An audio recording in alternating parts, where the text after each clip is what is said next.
kaidah berikutnya, takdir tidak boleh dijadikan dalil untuk maksiat, tapi boleh dijadikan dalil untuk bertobat kepada Allah Subhanahu wa taala. Tidak boleh dijadikan dalil untuk maksiat, tapi boleh dijadikan dalil untuk bertobat. Kalau seorang, ya qadarullah saya dulu begini, ya qadarullah saya sudah bertobat, alhamdulillah, itu boleh. Itu boleh. Sebagaimana ketika terjadi dialog antara Musa dan Adam.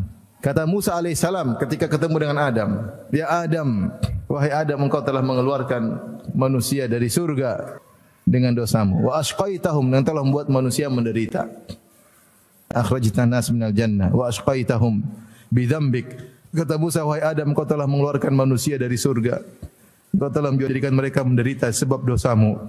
Maka Adam berkata, "Ya Musa, atalumuni ala syai'in qad katabahu Allahu ala amrin qad katabahu Allah qabla an yakhluqani." Wahai Musa, apakah kau mencelaku pada perkara yang telah Allah takdirkan sebelum Allah ciptakan aku?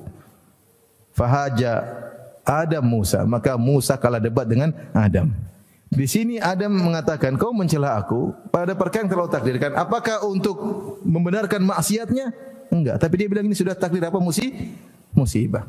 Bahkan musibah tersebut telah Allah kabarkan.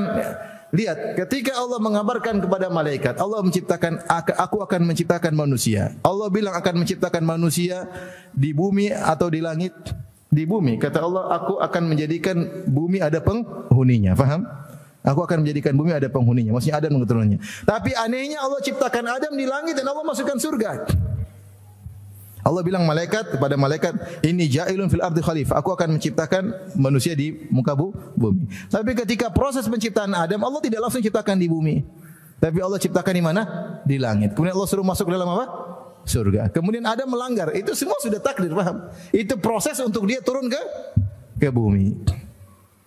Itu semua proses untuk dia turun ke bumi. Ceritanya demikian. Karena ada skenario yang Allah kehendaki. Intinya Allah ciptakan di langit, Allah masukkan surga, Allah larang, kemudian dia melanggar, kemudian dia turun ke bumi. Ketika Adam melanggar, dia bertobat atau tidak? Bertobat. Kemudian dia mengatakan, "Rabbana zalamna anfusana wa illam taghfir lana wa tarhamna lanakunanna minal khasirin." Itu doanya Adam dan Hawa. Ya Rabb kami, sungguh kami telah berbuat zalim kepada diri kami. Kalau kau tidak ampuni kami, tidak merahmati kami, tentu kami termasuk orang yang merugi. Fatalaqa Adam min rabbi kalimatin fataba alaih. Maka Allah ampuni Adam, tapi Allah tetap beri hukuman dengan turun di atas muka bumi. Maksud saya, ketika Adam melakukan dosa, dia tidak berdalil dengan takdir, faham?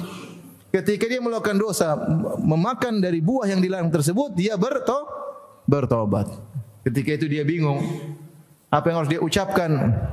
Fatalaqa Adamu min rabbi kalimatin, maka Allah ajarkan kepada Adam cara bertobat. Karena ini dosa pertama yang Adam lakukan. Dosa pertama yang Adam lakukan dan Adam tidak tahu bagaimana cara bertobat. Kata Allah, fatalaqa Adamu min rabbi kalimatin, maka Adam menerima ajaran-ajaran dari Allah tentang cara bertobat. Maka dia pun mengucapkan, Rabbana zalamna anfusana wa illam taghfir lana wa tarhamna lanakunanna minal khasirin. Kata Allah, fataba alaih. Kemudian Allah pun menerima taubatnya Nabi Adam. Ketika dia bermaksiat, maka dia pun tidak berdalil dengan takdir, bahkan dia bertobat. Tapi ketika dia didebat oleh Nabi Musa, dan dia adalah musibah, dan dia yang sudah dia bertobat darinya, maka dia berdalil dengan takdir. Paham?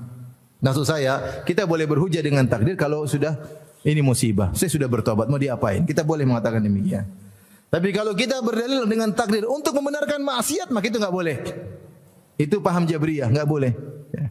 Seperti ada seorang ketika mencuri, ditangkap oleh khalifah. Kenapa kau mencuri? Kata dia, saya mencuri karena takdir Allah. Sudah ditulis sebelum 50.000 tahun sebelum ciptakan langit dan bumi bahwasanya saya akan mencuri. Maka sang khalifah berkata, saya juga potong tanganmu dengan takdir Allah Subhanahu wa taala.